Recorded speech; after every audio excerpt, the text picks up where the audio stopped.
পাৱে পৰিহৰি কৰো কাতৰি প্ৰাণ ৰাখবি মূৰ ফ্ৰেণ্ডছ গুৰুজনাক স্মৰণ কৰি আজিৰ ভিডিঅ'টোৰ মাধ্যমেৰে আমি যাব ওলাইছোঁ হাজোত থকা হয়গ্ৰীৱ মাধৱ মন্দিৰলৈ আহকচোন ফ্ৰেণ্ডছ একেলগে যাওঁ guys welcome back to archanavlog friends আজি আমি আহিছোঁ হয়গ্ৰীৱ মাধৱ মন্দিৰত আৰু আপোনালোককো অলপ দেখুৱাম বুলি আহিছিলোঁ চ' ইয়াতে বোলে মাধৱ মন্দিৰত তুলসী দিব লাগে চ' সেয়েহে আমি আহিছিলোঁ আৰু মোৰ মান্তি ৰখা হৈছিলে ইয়াতে হাতত এটা আজিনা ওলাইছিলে তো তাৰ বাবে মই ইয়াতে মান্তি ৰাখিবলৈ আহিছিলোঁ চ' আজি আপোনালোকক হয়গ্ৰীৱ মাধৱ মন্দিৰ দৰ্শন কৰাম সকলোৱে একেলগে যাব সকলোৱে মই একচুৱেলি এবাৰ দৰ্শন কৰিলোৱে কিন্তু আপোনালোকৰ ভিডিঅ'টো দেখাব লাগে বাবে আকৌ এবাৰ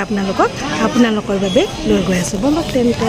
মন্দিৰত প্ৰৱেশ কৰিয়ে আমি এটা পুখুৰী পাইছোঁ এই পুখুৰীটোতে হাত ভৰি ধুই আমি মন্দিৰত প্ৰৱেশ কৰিছোঁ আৰু জানেনে ফ্ৰেণ্ডছ পুখুৰীটোত বহুতো কাছ আছে চাওকচোন সকলোৱে মুৰি দিছে আৰু কাছবোৰ এনেদৰে ওচৰতে খাব ওলাই আহিছে কিমান যে ভাল লাগিছে ফ্ৰেণ্ডছ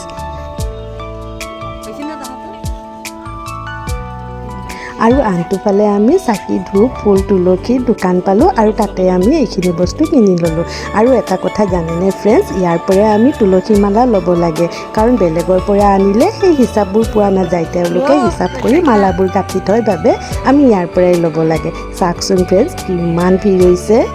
এনেদৰে ভিৰৰ মাজেৰে চিৰি বগাই আহি আমি আই লক্ষ্মী মন্দিৰ পালোঁ আই লক্ষ্মীক পূজা নকৰাকৈ জানো বিষ্ণু পূজা কৰিব পাৰিম গতিকে আই লক্ষ্মীক সেৱা জনাই চাকি ধূপ বন্তি জ্বলাই আমি আহিলোঁ বিষ্ণু পূজা কৰিবলৈ লাইনত থিয় দিলোঁ শাৰী পাতিকৈ লাইন ধৰিলোঁ আৰু লাইনত চাওকচোন ফ্ৰেণ্ডছ ইমান ভিৰ লাগিছে এনেকৈ আমি এপাক ঘূৰি যাব লাগিব ফ্ৰেণ্ডছ চাওকচোন এনেকুৱা ভিৰ হৈছে নহয়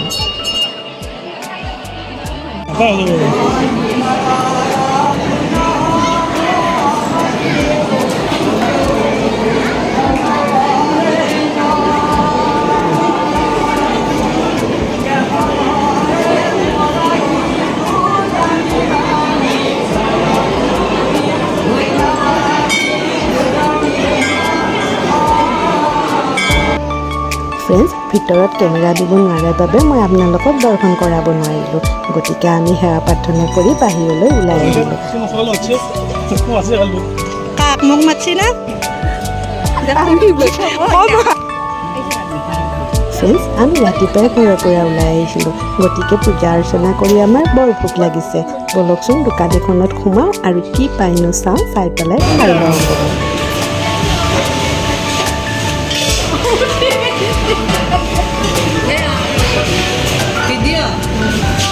আমি খাবলৈ বহিছোঁ কি খাবি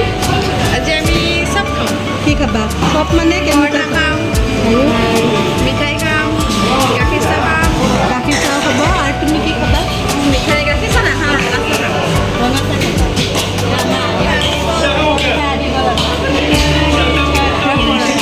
দাদাৰ চেয়াৰ গুচি গৈছে দাদাৰ চেয়াৰ ক'ত গুচি গৈছে ক'ত গৈছে তোমাৰ চেয়াৰ ফ্ৰেণ্ডছ আমাৰ আজি ঘূৰা ফুৰা হৈ গ'ল হোটেলতে কিবা খাই ল'লোঁ ভোক লাগিছিল লগত আৰু আপোনালোকে ইমান সময় আমাৰ লগত ধৈৰ্য সহকাৰে চাইছে আপোনালোকক বহুত ধন্যবাদ দিছোঁ আৰু সকলোকে থেংক ইউ ক'ব বিচাৰিছোঁ যাতে ইমান দূৰলৈ মোৰ লগত আহি সহায় কৰিব আৰু ভিডিঅ'টো ভাল লাগিলে লাইক কমেণ্ট আৰু শ্বেয়াৰ কৰিব